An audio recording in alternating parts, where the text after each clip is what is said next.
at your socks. Thank God they're not in it. This one is.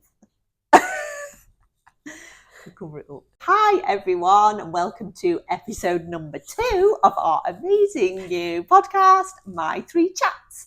I'm Wendy. I'm Eloise. And today we're going to be talking a bit more about us and what we do outside of our cat sitting business. Yep.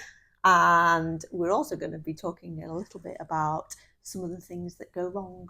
Yeah, some of the lessons that we've learned Yes. doing this. Yes. Because there's quite a few, to be fair. Yes, and we like to think that we always learn from our lessons. Oh, yeah. So we thought we'd tell you about some of the little mishaps and incidents that we have come across along the last few years. Yeah.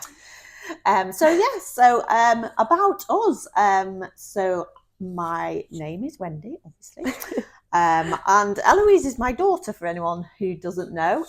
Believe it or not, we don't look alike. We don't look alike at all. People tell us that we don't look alike, and They would be correct.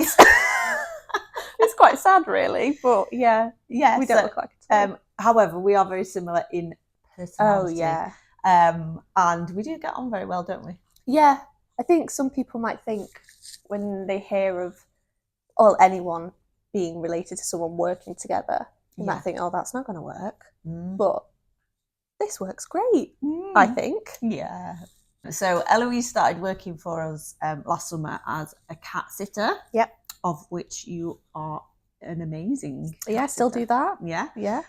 So you've got a lot of your own regulars. Yes. And you also now do our social media. Mm-hmm. So you may have noticed that recently our social media has exploded in a vision of amazingness and pink. God. Yes, lots of pink. Yes, Yeah. which I have had nothing to do with, and that probably is why it looks so great.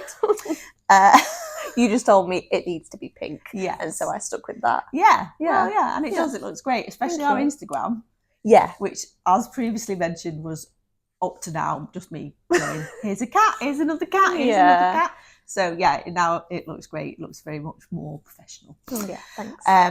So yeah, Eloise is now doing our social media. Yes. So yeah, we live here in our house together. which we kind of do a lot of things together, but we do a lot of things separately as well. Yeah.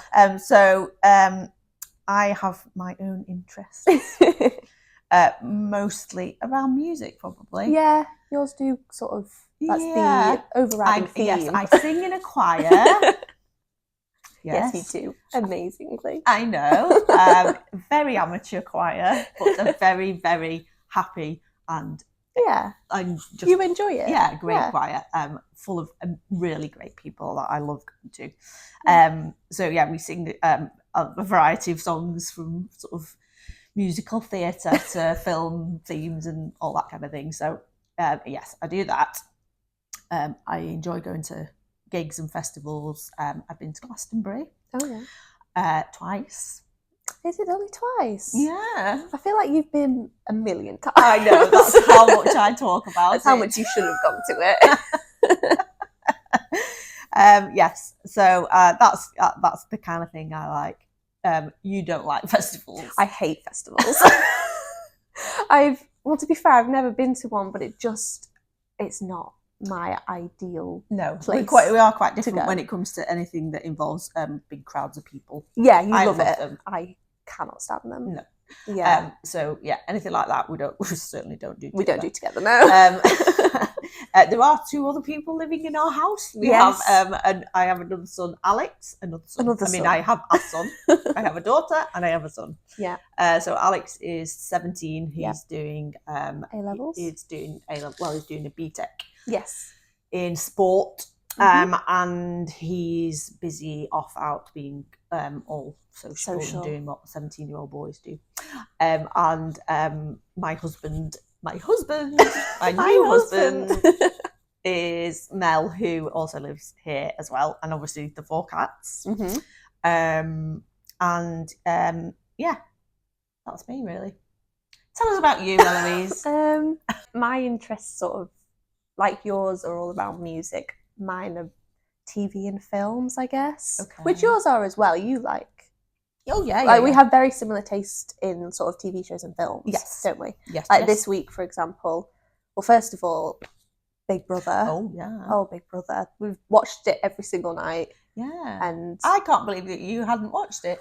well, no, this is the thing I keep saying. You've watched every other reality show in the world, but then when you said, I've never watched Big Brother before, no, I was like, I just mean I've never watched a full series of Big Brother. I know so many of the iconic moments. You know, David's dead, and like I know so many of them. Oh yeah, so you didn't watch that, but series.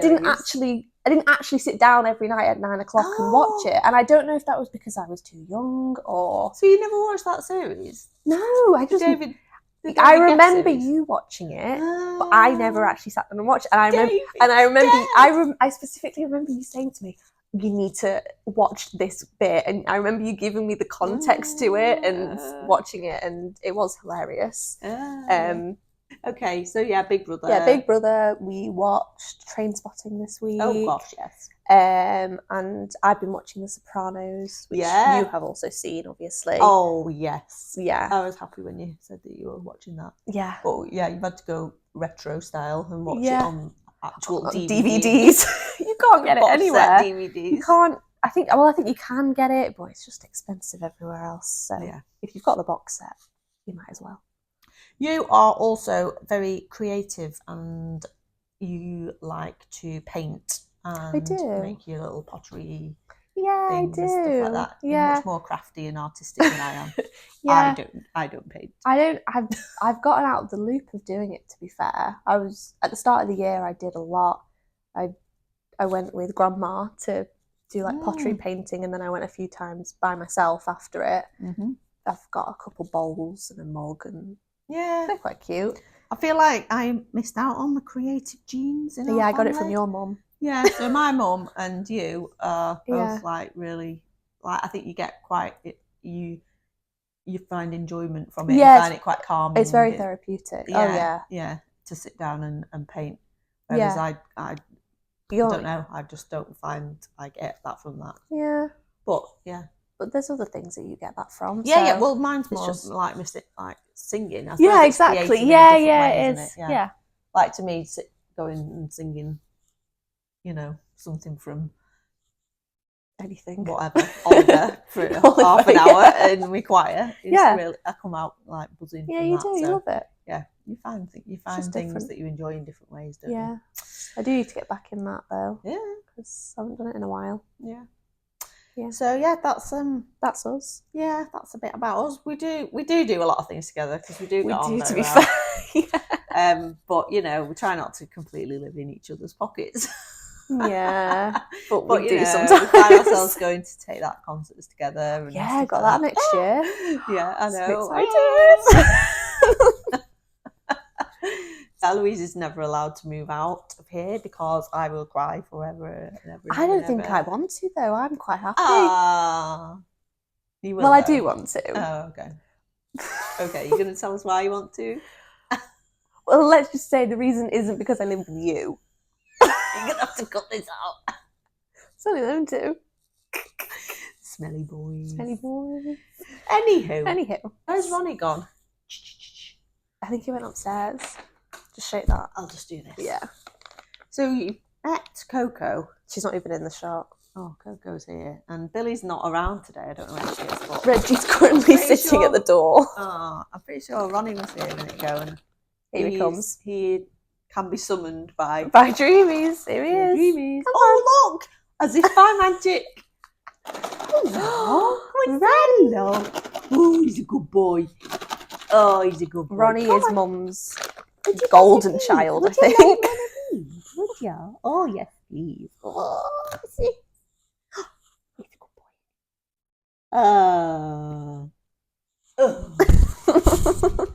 Would you want another one? Do you want another one? Ronnie, there's loads here. Oh, he's a good boy. Oh. So this is Ronnie. We've had him since he was a baby. He was a tiny, really tiny, tiny baby when we got him, and I was worried about him being on his own. So I slept in the living room with him. You did the same for Billy as well. Yeah. Yeah. He's a good boys, and you look at your stripy tail. Anyway, so what are we talking about now this week? Things that have gone wrong. Things that have gone wrong and the lessons that we've learned with them. Because, oh my gosh, there's quite a few. Okay, so despite the fact that we try and think of every possible scenario, and you wouldn't think there would be that many, because all we tend to do is roughly the same thing: going into people's houses, feeding their cats, changing the litter, play with them, play with the cat, making sure everything's okay with the cat, locking the house, leaving, sending them a message. That's it. Yeah, many times over. Yeah. Keys. There's so much that can go wrong, and like there's a lot of them that we couldn't have known about until it did happen. Yes, I think. Yes, and a lot of these incidents are things that you just can't really plan for. No, you can't. So they happen, and we learn from them. So we've got more things in place to make sure they don't happen again. Yeah, which is all we can do, really. Yeah. Okay. Yeah. And I guess that's a sign that we're a professional business. Yeah. And that we have had these things happen, and we have planned for them, and we know that, touch wood, they won't happen. They won't happen again. So yeah, keys. Keys are the main one. Keys being left in the other side of doors. Okay. So customer goes off on the holiday, everything's fine. We've got a copy of the key. We've got their key. We're all ready to go. We turn up at the house, and there's keys on the other side of the door. So we left their key in the other side of the door, so we can't actually unlock the door. No. Now this has happened maybe not loads of times. Not loads of times. 3 times that I can think of. It's happened to me once. It's happened to me once, and I think it's happened to Carolyn, one of our cat sitters, once. Yeah. Possibly. And it's somebody else. So it doesn't happen a lot, but it's happened enough for us to now, as I send out a reminder checklist for our owners, I put that. Yeah, just to let them know, remind them. Check that you haven't left keys in the door. It's also, and before you started doing that, it's such a little thing that it's easily done. Yeah, it's easily done. Especially because a lot of customers give us their back door key. Yes. So it is really easily done. Yeah, you don't think about it. If they go out of their front door, they're not gonna remember. You don't always remember to check that they've not left the key in the back door. So tell us what happened when it happened to you. Yeah, I pulled up at a customer's house, and I had two. I had 2 different keys because the back had 2 doors. Yes, 2 back doors. So I went to the door that I would usually go through, realised that there was a key on the other side, and didn't immediately panic because I knew that there was the other door that I could use. Yes. So you'd think that was like, So because I just didn't panic at first because I must have just thought of that straight away. Went to that other door, and the key was on the other side of that door as well. Then I panicked. Then the panic hit me, and I rang me. I rang you, and then I rang the owner, and they came home. They came home. Yeah. Bless him. I know. think he was like halfway down the M6. I know. He came back home. I know. So yeah, that was one. Problem. Yeah. I did actually. I think mine was the worst. Mine was on Christmas Eve. Oh yeah. And the owner had gone like down south. Yeah, really far. Yeah. So there was nowhere near home. There was nobody nearby who had a spare key. Yeah. And I just couldn't get in. And the cats were on the inside, and I was on the outside, and the owner was absolutely nowhere near. No. Couldn't get home. Couldn't just and it was get Christmas home. Eve. It was like 4 o'clock on Christmas Eve. Yeah. And I panicked. It's always the first step is to panic. You can't help it. Nobody panicked. Well, yes, I'm going to panic. I'll tell you what I did that time. Mm-hmm. I put a panicky post on my Facebook locals and said, can anybody help me here, please? I'm in a situation. Does anybody know a locksmith? Mm-hmm. Somebody put me in touch with the locksmith, and the lovely locksmith came and saved my life. Well, saved not Christmas. Saved my life, but saved Christmas. Saved that a cat's couple Christmas. Of cats, came out and opened the door for us. Yeah. So yeah, keys on the side is a lesson learned. Oh yeah. Locking ourselves out is another lesson learned. One. But this is something that was purely my own This fault. this was our I think fault. this has only happened once. And it happened to us. And it happened to both us as we of were us. together. Yeah. But again, lesson very much learned. Yeah, we. So well, do you want me to tell the story? Yeah, you tell it. We went to look after a cat. If the owners listen to this, then yes, you know who you are, and we are thank so you so sorry much for being so understanding. They were amazing, and it will never ever happen again. No, we went to visit a cat, and we were together, so we quite often we do our visits together. Sometimes, don't we? Because yeah. I don't know why we were together. Yeah, a lot of the time we have customers that we both look after for, so yeah, we go together. Anyway, we were there and we had to go and water some plants outside, didn't we? Correct. So we'd done all the food and litter trays and everything like that, and then we went outside and carefully closed the door to make sure the cat yes, because the cat needed to stay inside. Correct. Went outside, watered the plants, went back to the door, and the conversation went, "Have you got the key?" "No." "Have you got the key?" No. Neither of us had the key, and it was one of those self-locking doors. Yes. And so we were outside. Me and you were outside. We were outside. Cat was inside, along with the keys, your phone, your car keys, your handbag. Yes. Luckily. And the cat. Luckily, I had my phone on me. Yeah, that was like the saving grace. It really was. If we didn't have that, we'd have had to have gone to a neighbour, I think, and asked to use their phone. I would have. I don't know what. Yeah, you did go into a bit of a panic. I completely fell to pieces at that point. You did a little bit, and I think because I saw that happen to you, I took charge and I went, I need to sort this out. In every other aspect of everything in the business, I am pretty much generally calm and can manage. I mean, we've had how to figure things out a couple of times, haven't we? And I've you were completely been fine to handle things. But that one time, whether it was because you were with me, maybe I don't know what it was, but I just had a complete mental blindness. And I had no idea what to do. Yeah. But I feel like this is quite out of character for me. I feel like it should have been the other way around, really, what happened. But I immediately just went on my phone, because luckily I had it. And I said to Mum, "Look, I'm going to ring the owner and say what's happened and see if there's anything that she can do." So we use an app. Yeah. Which luckily you had access to. I had access to, and so we had the owner's number and we had an emergency contact number. So I first rang the owner herself, because it's her house. She didn't pick up, which was a little bit worrying. So I was rocking. I think I just walked away from you because you were it was too much. So it makes you sound like a complete.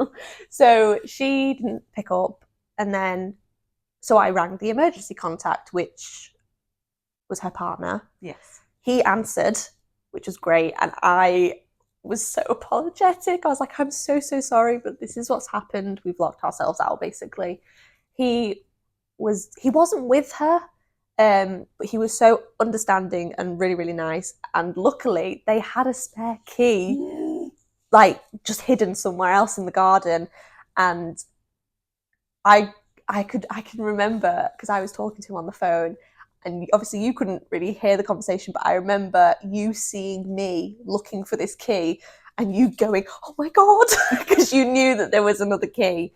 So thankfully, the relief we managed to get back in the house. And since then, I see it as a very lucky escape. Oh, definitely. Otherwise, it would have been a locksmith again. It would have been a locksmith again, but we were very lucky with it, and it taught us a lesson. To keep keys on us at all times at visits. So immediately I contacted all our cat sitters with the instructions to, if you leave the house for any reason, watching plants or taking the bin out or anything, keep the key on you. Take the key of the house with you. Yeah. So our cat sitters wear lanyards, don't they? So I think most of them sort of put the key on the lanyard. I sometimes do, especially I go into every house now assuming that they have a self-locking door. Yeah, I mean, some of them don't. Some of them you can. I always assume too scared to lock myself out. No, I always assume that they lock automatically. So yeah, a lot of the time I do keep the key on my lanyard because then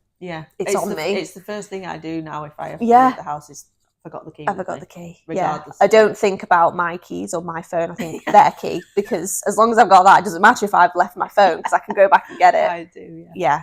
It is the first thing. So there's that one. Yeah. A big lesson. A very big lesson. And it's not happened since. No. So. And it's only happened once. Out of thousands and thousands and thousands of visits. Yeah. So we were very lucky. Okay. This one's for you. Okay, what? Household emergencies. And you know which one I'm talking about. The flood. The floods. Oh, yes. Oh gosh. Yeah, this was...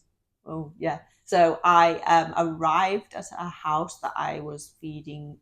I was doing one visit a day for a cat. Right. So I'd done the previous day's visit. All fine. Turned up the following day, roughly the same time. 24 hours later. Yeah. Walked into the porch and I could hear something. I was like, what is that noise? Like a sort of like rush. Oh, well, I can't even. Basically, water. Running water noise. And I opened the front door and the whole house was like a sauna. It was completely full of steam and there was hot, not cold, hot water flooding, pouring down through the kitchen ceiling. Gosh. And I was just like, and that was first immediate thought was like, where's the cat? Where's the cat? Yeah. Anyway, thankfully, bless her. And she was a very old cat as well. Aww. She was sitting like halfway up the stairs, just like looking a bit hot. Yeah. Oh. Bless her. Going, what is this? Where have you been? What's happened to my house? What's going on here? It was like the wallpaper in the hall was like peeling off. It was just like hanging off the wall. All the windows in the house were just all like steamed wet up. And steamed. I was like, oh my God. What did you do? Well, I just rang the owner straight away. It's like, there's hot water pouring down everywhere. But she was miles away as well. So right. I think she sent her, I think her sister came round. Oh, okay. So, luckily I think her sister's husband, it was a few years ago now. Yeah. Managed to like turn the water off and that. But we do always ask for an emergency contact anyway. But I also now, because of that incident, I always now ask for a local emergency contact. Yes, specifically. Yeah, who has access to the house. Who has, yeah. That's what I'm trying to say. Yeah. So for things like that. Yeah, floods, because we do or any kind of like just anything that. Yeah, because we do have customers, and they let us know that they don't. Not everyone lives near their family, or no. So it's not. It's. Yeah, so occasionally people will leave like a neighbour contact or something just in case. Someone but it's really just someone that has access to the house, isn't it? Yeah, or just someone that we could call on in case there's like a big house problem like that. I mean, luckily, touch wood again, I think that's the only really major incident. Yeah. But potentially there could be any number of things. Yeah, and it's not something we can predict. No. It could happen to any house. I mean, thank God, we wouldn't have anything to deal with, but you never really know what. I mean, I don't know, the floods, fires, lightning strikes, anything. We don't know. Potentially also any number of things. So, that was another one. Cats getting into awkward places, getting stuck. Yeah. So we don't offer any more every other day visits. Yeah. So we do sometimes get asked if we can pop in like once every 2 days or every 3 days sometimes. Yeah. And we no longer offer those purely because we have had quite a lot of different occasions where cats have got themselves into awkward situations that they can't get out of. Yeah, so we've had cats get stuck in rooms. We've had cats get trapped in under cupboards. Yeah. Or things like they've knocked the water bowl over and they've had no water. And things that you think, if I wasn't going back for 2 days, that would be a problem. Yeah. So yeah, we've had. It might not seem like a problem if like we were going back that evening or something. If a cat had knocked over a water bowl sometime in the morning, we were there in the evening. That's not an issue. Yeah, because we just do it then. But if we weren't going for another 48 hours, they've not got water for that time. Yeah. But yeah, they're getting trapped in things. That's the We've had that a couple of times, haven't we? Keema in the cupboard. Keema. Bless him. So we look after 2 Burmese cats. Akira and Keema. Yes. Oh, those guys. I really love them so much. Keema is the younger of the 2, and he's very playful. He's a little kitten, isn't he? Well, he's big. He's big now, but he is. But he's still very playful. So he's always full of charging energy. charging around. Yeah. And I turned up. Mm-hmm. Was that this year? Wasn't it? It was, yeah. It wasn't that long ago. So I turned up for my visit, and it was an evening visit when you turned up because I had been in the morning. Yes, was that right? Been in the morning. I'd been in the morning. Everything fine. I went in the evening. Turned up, and I'm like, oh, where's Keema? Kira was there. She was like, oh, they both usually come to the door when we get there. So we're always together. Yeah. So, but no Keema. And I'm like, oh, where's Keema? Is he asleep? So went off to look for him, and Akira's like following me around, and I'm like, where's your brother? Where's Keema? He's not in the kitchen. He's not in the bedroom. He's not on his cat tree. I was like, where is he? Yeah. And I'm like calling him. No sign of him anywhere. So I go upstairs. I've been upstairs, downstairs, up to the top, down to the bottom. No, still can't find him. Like, where is Keema? Yeah, it so starts to get a little bit, a bit nervous. So I'm like looking under sofas and things like that. I was like, this is not like Keema. No, he comes to you. Even if he's asleep, he'll wake. Even if he's fast asleep, he'll wake up and he'll slowly come down the stairs. Yeah. So I'm starting to get a little bit. Where is he? So I go back upstairs, and then I look round, and Akira was like scratching at a door, a closed door. Yeah, a closed door that I'd never been in before. No, it's like always shut. Yeah, it's a house, and like some doors will be closed. Yeah, where keep the cats out. Like they don't want them to go in. Yeah. So I'm like, what are you doing? Why are you scratching at that door? So again, that's not like her to do. Neither of them scratch at doors. It's not. Yeah, so I go to open this door, and it was like a little bathroom, I think it was. Keema's in this little bathroom, shut in there, and he's like, "Oh, hello."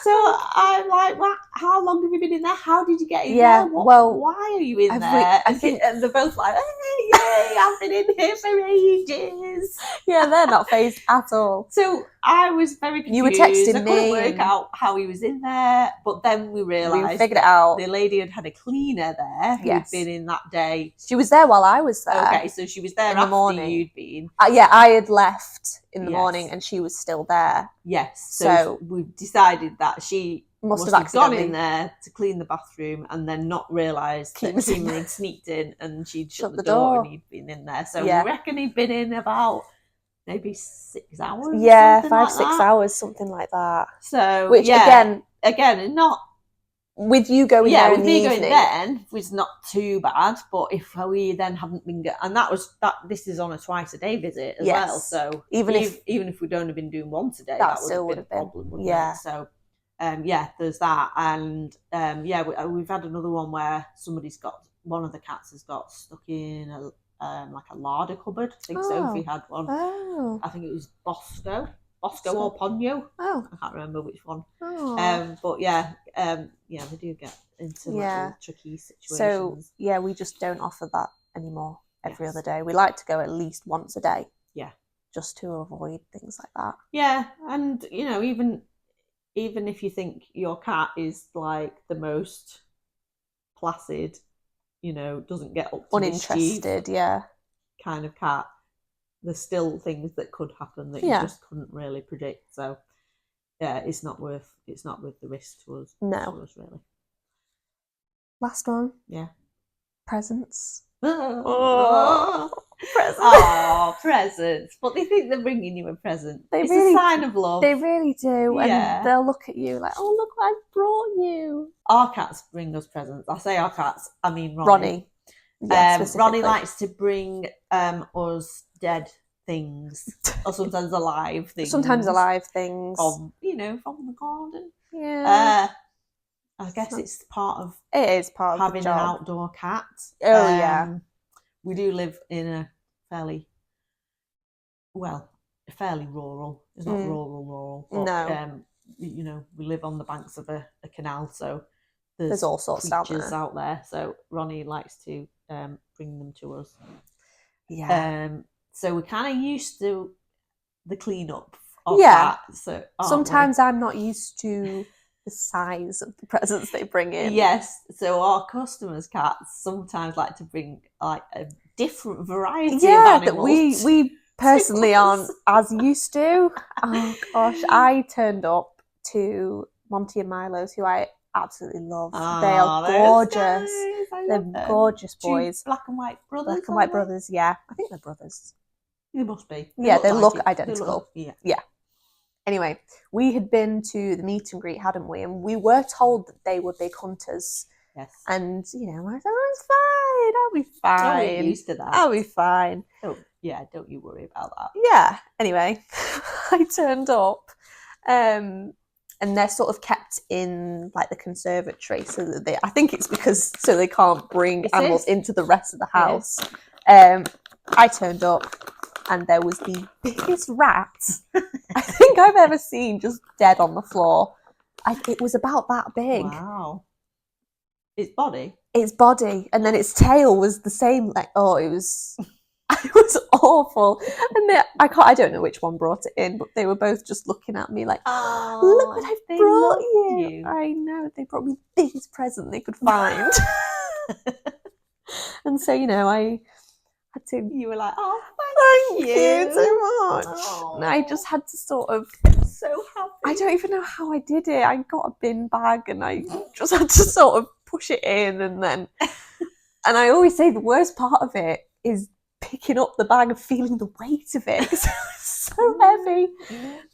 But that's the worst, you know, little, you know, I mean, it's never particularly a nice situation, but little mice and stuff is, but yeah, that one has stuck with me. Yeah. I know that Sophie, one of our cat sitters, had a surprise when she walked in to find a live blackbird, was it? On top of the fridge. Yeah, just chilling. Yeah, just hanging out on top of the fridge, and like the 4 cats underneath it going, oh, blackbird. I remember her sending pictures like, what do I do? What do I do with this? Do you want some more dreamers? So I can't remember what she did. No, I can't. She must have caught it and somehow got it out. Yeah, gosh, I think maybe she must have. I don't know what. I can't remember the outcome of that one. Imagine Sophie a net around it or something. Poor Sophie. Poor Sophie. But yeah, we do get a few presents, don't we? Yeah, but I like to think it's a sign of affection. Yeah, me too. Isn't it really? Yeah. Oh, I like to bring you presents. You could face the camera on it. Yeah, look that way. Oh. Oh, he's a good boy. So yeah, any other problems that we've come across? That's all I can think of. Yeah, I think. I'm sure there's some others, but oh yeah. But again, there'll always be more stuff that we've got to learn and, you know, put precautions in place for. To face the camera on.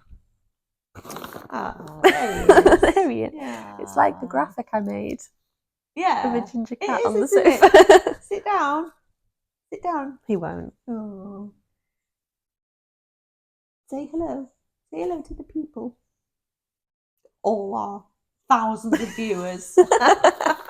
So yeah, we had some great feedback from our first episode. Yes. So thank you very, very much for watching and listening.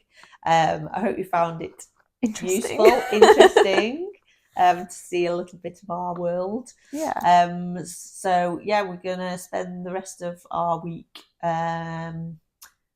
feeding more cats. More and more cats every day. We are going to be speaking to some potential new cat sitters next week. It's exciting. Which is great. Yeah. Because we are still really busy. Thanks to Eloise's social media campaign, we're even busier than ever. Oh, God. So, which is great. It is great. But yeah, we need some more on our team. We need some more help. We do. Yeah. We're speaking to some potential new people this Yeah. week. Aren't we, Ronnie? Yes. we are. So yeah, that's it for our second episode. Tune in next week at 2:00 again, Sunday 2:00 for another episode. Bye. Have a great week, and we'll see you again next Sunday. Bye.